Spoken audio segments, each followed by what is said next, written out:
Hi, I'm Dr. G. I'm the Chief Clinical Officer at Beginnings Treatment Centers. What to do when someone relapses? I've been asked this question many, many times, so I would like to address it here for you. I would say there are three important steps that a person, a family member, a person, a friend who cares about someone who relapses needs to take. Number one, attention to medical condition.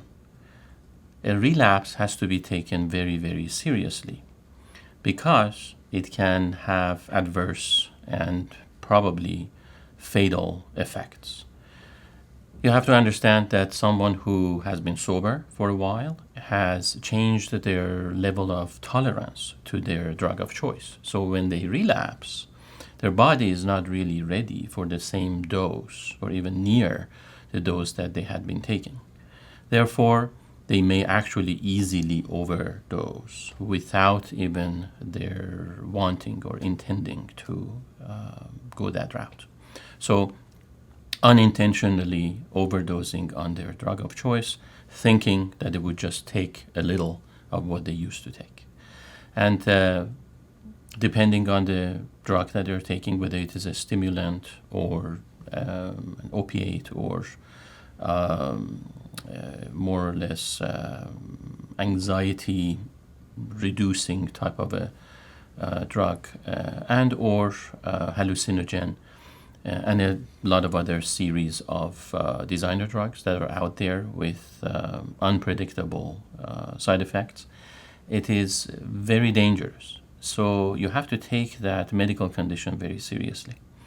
Therefore, the question is, what do you want to do in that moment? Well, first of all, you have to pay attention to their symptoms. As I mentioned, depending on what they have been taking, either they are completely passed out. For instance, if they take opiates, they can easily lead to a very depressed state of their entire biophysiological condition, to the point where their lungs, their cardiovascular system, their breathing, their heart may fail. So they need immediate medical attention, which would require you to call 911. On the other hand, if they're taking stimulants, they may be highly anxious and high-strung, highly energetic, and take a lot of risky behaviors.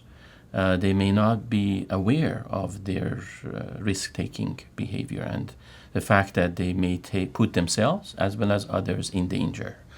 And so someone else needs to keep an eye out on them and alert them to those dangers that they may get themselves or others involved in. And if need be, again, calling people in authority and professionals who can do something about it, such as, again, calling 911.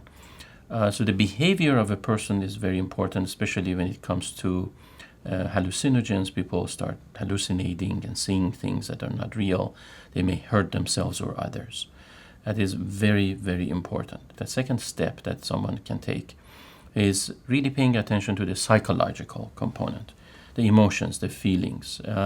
Someone who is relapsing must be going through some kind of a stress situation. They have been triggered by a stressful event.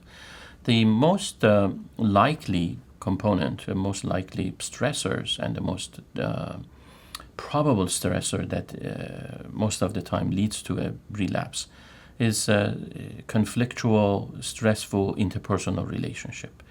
Stress that people feel in their relationships with others, with loved ones, with neighbors, with family members, with co-workers. Therefore, emotionally, they may be in a compromised state. They may be vulnerable. And they may also, again, act in an unpredictable way and very atypical way. So we have to have some tolerance for their immediate behaviors that they're engaging in, the way they talk, maybe the lack of tolerance that they have toward others, short fuse, they may be agitated, aggravated, as well as there may be a lot of deeper emotions of shame and guilt going around their process of relapse. At times, people don't even want to admit that they have relapsed. They may just call it a lapse or a slip, which I will get to very briefly. So the psychological, emotional, mental aspects and characteristics and presentation of a person who has relapsed is very important. We need to pay attention to that, have patience and tolerance. So we really need to exercise patience and tolerance around that, and therefore not really engage with them in a confrontational, adversarial manner.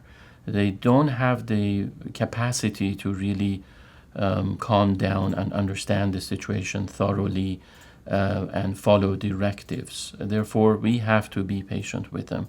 We have to take our time and let that relapse kind of take its course until the person has spent some time biologically really flushing out the substances from their system and are in a mental state that can actually be conducive to some kind of a conversation, reasoning, rational dialogue to find a solution.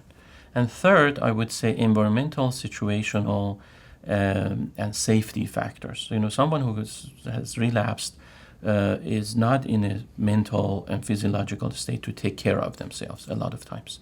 So they may have their belongings, their clothing, their wallet, their purse, their jewelry, their watch, their even car or any other type of belongings and assets that they may be carrying with them in a very unsafe and unprotective way that someone needs to take care of them and safeguard for them and deliver back to them. That also can affect certain other decisions that they may be making that can affect their living situation, their career, such as they may at that time decide to quit their job or walk away, walk off from certain situations that again puts them in danger. So situational, environmental, career, financial, hygiene factors also need to be taken into account. People who are around them or care about them need to pay attention to that area as well. And lastly, what is the difference between a relapse or a lapse or a slip? So I would say these really vary in intensity, but they all fall within the same category. A slip more or less would be applied to someone's perception who would take a very minimal amount of a certain substance. Let's say an alcoholic who would take a sip of champagne, for instance. They may call that a slip and not make a big deal out of it, and they may really pass that time and really for a very prolonged time not even want to or think or fall into a full-blown relapse. That may be the case, but also many times it's not the case. So it is important to understand that a slip easily, in most cases, leads to a full relapse. And also the differentiation between a lapse and a relapse. A relapse is more of what you would say a repeated lapsing or that slippage into using the drug of choice that they have used, versus a lapse would be perhaps more of a